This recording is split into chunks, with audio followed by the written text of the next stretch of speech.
1.5-2 साल हो गए, 1.5 साल तो पक्का हो गया।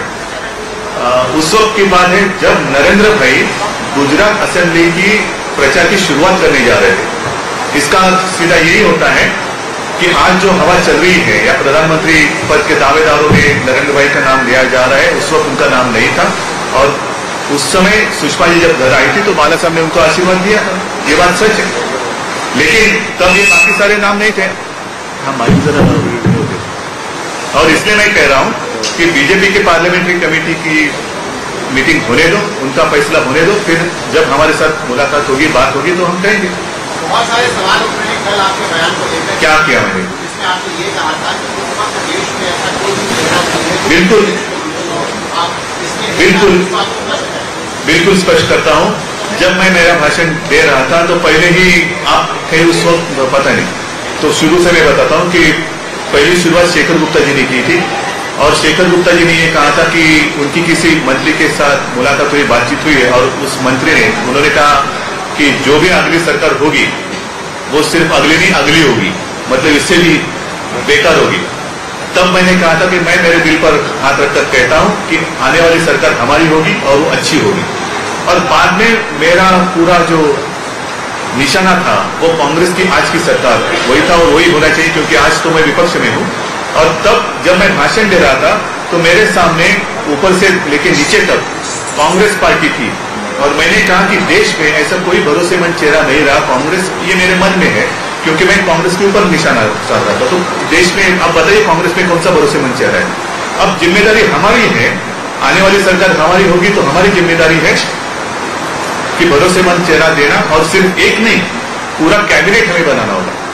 तो सिर्फ एक भरोसेमंद चेहरा देने से कुछ होगा नहीं, पूरा जो कैबिनेट होगा वही भरोसेमंद होना चाहिए। तो आज भी मैं कहता हूं कि आज भी कांग्रेस में आप मुझे बताओ, कल शायद मेरे नजर के सामने कांग्रेस थी, इसलिए मेरे बोलने में कांग्रेस का शब्द आया नहीं होगा, लेकिन इसका अर्थ ये नहीं कि हमारे बीच में भी कोई भरोसेमंद चेहरा नहीं। फिर हम कैसे दावा कर सकते कि हमारी सरकार आएगी? एनडीए का संयोजक कौन होना चाहिए? आपके भी नाम की चर्चा हो रही है। नहीं, बिल्कुल नहीं हुई ऐसे, ये गलत फहमी आपकी। बिल्कुल ऐसी कोई चर्चा हुई नहीं, ना ही किसी ने मुझे पूछा है और ना ही ऐसी कोई चर्चा है। तो जी मेरा सवाल ये है कि मोदी को कैंपेन कमेटी का अध्यक्ष बनाया तो नीतीश कुमार चलेगा, अगर उनको प्रधानमंत्री पद का उम्मीदवार बनाएंगे तो क्या शिवसेना एनडीए से बाहर चला जाएगा? जिस तरीके से मैंने कहा सपोर्ट नहीं किया मोदी को, मैंने पहले मैंने क्या कहा, नरेंद्र भाई को जब प्रचार समिति का प्रमुख बनाया गया वो मेरे घर आए और मैंने उनको कहा है कि मेरी शुभकामनाएं हैं। सिर्फ उनको नहीं, आज सबके सामने कहता हूं कि जो भी काम उनके ऊपर सौंपा गया है मैंने उनको शुभकामनाएं दी है, क्योंकि हम चाहते हैं कांग्रेस की सरकार जाए और एनडीए की सरकार आए। सवाल यही है। और बाकी दूसरा जो सवाल है प्रधानमंत्री पद का, फिर से मैं कहता हूं बीजेपी की मीटिंग होने दो, पार्लियामेंट्री कमेटी का फैसला होने दो। हमसे जब पूछताछ होगी तो जो भी नाम उनकी ओर से आएगा हमारी राय हम रखेंगे, और कोई छुपाने की आवश्यकता नहीं, क्योंकि लोगों को वोट करना है तो मैं चोरी छुपे क्यों करूं? मैं खुलेआम कहूंगा, जो भी मेरी भूमिका है मैं खुलेआम कहूंगा।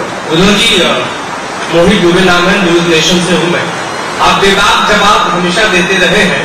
सीधा सवाल है मेरा, अगर एनडीए सत्ता में आती है तो व्यक्तिगत तौर पे या पार्टी की जो भी आपकी लाइन हो, क्या नरेंद्र मोदी वाकई स्वीकार होंगे या कोई और बीजेपी में और अच्छे नेता है जो आपको लगता है कि वो भी बन सकते हैं? ठीक है, फिर आप कहेंगे सुषमा जी का, फिर आप कहेंगे अरुण जेटली जी का, आप कहेंगे राजनाथ जी का, सबका मैं ऐसे ही जवाब देते रहूं?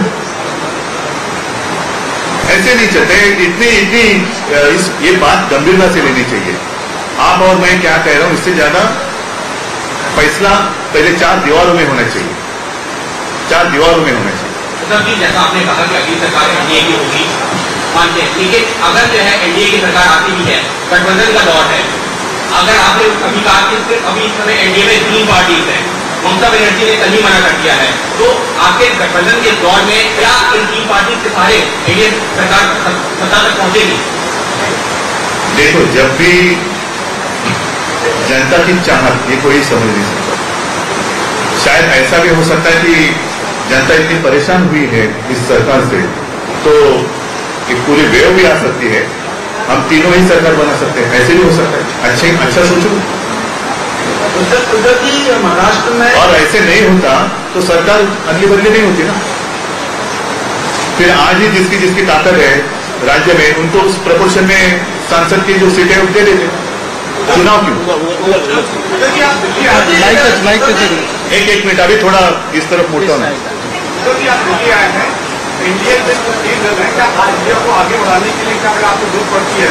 बिहार तक जाने के लिए बनाने के लिए देश का सवाल दे रहा हूँ मैं एक इंडिया को बनाने के लिए दिल्ली को बनाने के लिए बिहार तक जाने की जरूरत पड़ती है। क्या बिहार भी जाएंगे? दिल्ली तक आए आप उस वक्त की बात उस वक्त सोचेंगे ना, आज क्यों करें?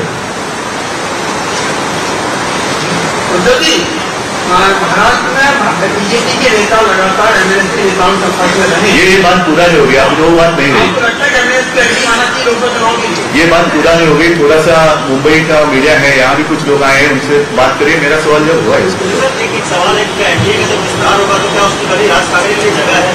इसके ऊपर भी बहुत सारी बहस हुई है। थोड़ा उनसे भी आपके जो सहकारी है उनसे खबर लेते रहो। उद्धव जी, कल आपकी मुलाकात आडवाणी जी से हुई? आडवाणी जी से हुई, फिर मैं अटल जी के यहाँ गया था और फिर सुषमा जी को भी मैं मिला। हाँ, तो उनसे कुछ संकेत मिला कि बीजेपी कब ऐलान करेगी ये अपनी प्रधानमंत्री उम्मीदवार? बातों में मैं सच कहूँ, आप शायद विश्वास नहीं करेंगे। एक तो मैं बहुत दिनों के बाद या 2-4 सालों के बाद दिल्ली आया था। पार्टी की कमान संभालने के बाद पहली बार दिल्ली आया था, तो मैंने मेरा कर्तव्य समझा कि आडवाणी जी साहब को मिलूं, अटल जी के यहाँ जाऊं। और कल आडवाणी साहब के साथ जो हमारी बात हुई, मेरे साथ आदित्य भी था, मेरी पत्नी भी थी, तो राजनीतिक चर्चा ऐसी हुई नहीं। उनका भी परिवार था वहां मौजूद, और बहुत सालों के बाद जो एक ऐसी पारिवारिक चर्चा होती है हुई। सुषमा जी के साथ भी वही। सर, नरेंद्र मोदी को लेकर आपके पुराने सहयोगी नीतीश कुमार का जो स्टैंड रहा है, उस स्टैंड को आप बाजू मानते हैं गैर मानते? नहीं, मैंने इसके ऊपर भी उत्तर दिया है। उन्होंने जब तक वो हमारे साथ थे तब उनको लगा नहीं था कि हम सांप्रदायिक हैं। और आज भी मैं यही कहता हूं, नरेंद्र भाई का नाम प्रधानमंत्री के लिए बीजेपी ने आज तक तय नहीं किया है, तो इनको इतनी जल्दबाजी करने की आवश्यकता नहीं थी। और अगर वो कहते हैं कि हमें ऐसा कुछ चेहरा चाहिए, जिसे निडर भी कहते हैं, तो मैं कहूंगा, फिर मैं कहता हूं मुझे हिंदुत्ववादी चेहरा चाहिए। क्या गलत है उसमें? क्योंकि हमारी जो युति है, हमारा जो गठबंधन है, वो हुआ ही हिंदुत्व के लिए। तब सत्ता को मतलब कुर्सी का कोई सपना भी नहीं था हमारे सामने। एक प्रिंसिपल है, उसके ऊपर इसलिए हमारा गठबंधन हुआ है। एक सवाल है उद्धव जी,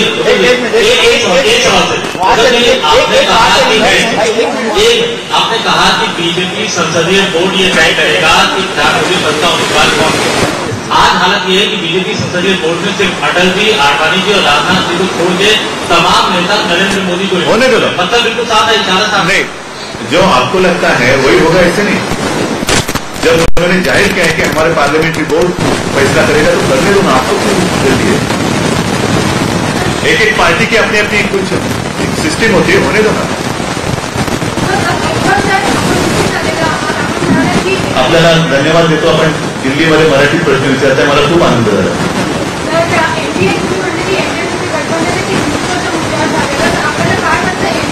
एनडीएपेक्षा आमची आणि भारतीय जनता पक्षाची युती जी आहे, जर का तुम्ही थोडंसं मागे डोकावून पाहिलं तर साधारणतः 88-89 साली जी आमची युती झाली, त्यावेळेला संपूर्ण हिंदुस्थानामध्ये शिवसेना काय आणि भारतीय जनता पक्ष काय आमच्यासोबत कोणी यायला तयार नव्हतं।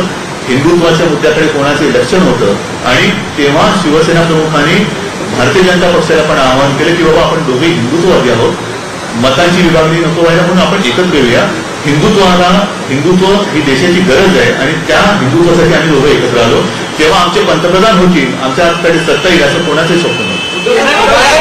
त्याचा प्रश्न पुढे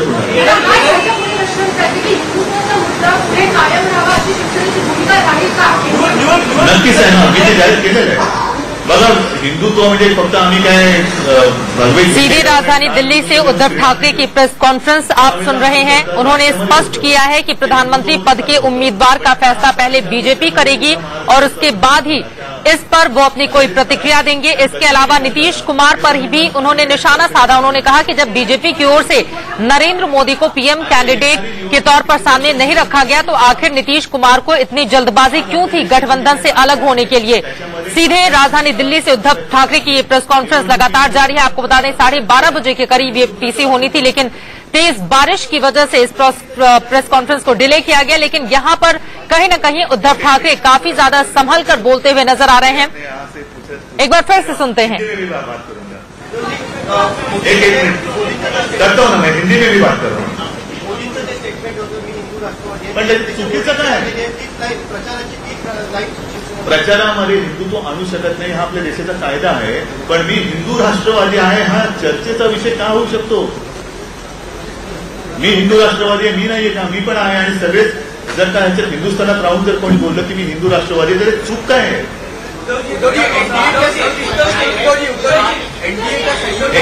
एक मिनिट मैं आता हूँ आपका प्रश्न होता तुम्ही असं म्हणाला की शिवसेना भाजप यांची तक जब भी ये सवाल आया था हमारे साथ बातचीत हुई थी और तब हमने हमारी राय रखी थी। आज भी अगर इस विषय पर चर्चा होगी तो हम अपनी राय रखेंगे। लेकिन एनडीए को बढ़ाना पड़ेगा, एनडीए को अगर मजबूत करना है तो आपको किसी न किसी को एक भूमिका देनी पड़ेगी। आपकी पार्टी है तो आपने क्या सलाह दी है, किसे देना चाहिए अगर पार्टी बढ़ाना है? नहीं, मैंने ऐसे कोई सलाह दी नहीं है। अकाली दल भी हमारे साथ है, उनकी भी राय लेना आवश्यक है।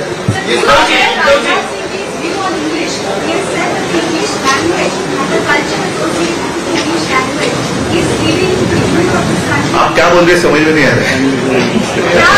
नहीं मैं मजाक कर रहा था। नहीं ऐसे नहीं, अपनी अपनी भाषा का एक महत्व है। और जो मेरे दादा कहते थे कि अंग्रेजी आना जरूरी है, इसका मतलब ये नहीं कि बाकी सारी भाषा भूल जाओ। मातृभाषा के साथ अंग्रेजी भाषा भी, क्योंकि पूरे दुनिया में उसमें व्यवहार होता है और अंग्रेजी आना मैं मानता हूँ वो भी एक आवश्यक बात है। उद्धव जी बात है कि बाला साहब ये चाहते हैं उनकी अंतिम इच्छा ये थी कि सुषमा स्वराज को प्रधानमंत्री। आप मुझे लगता है कि आप मुझसे ज्यादा भावनिक हो गए इस विषय में। क्या मुझे नहीं पता कि वो क्या चाहते थे? आप बताएं। ये राजनीति है और उन्होंने जो कुछ मुझे मंत्र दिए हुए मेरे याद है।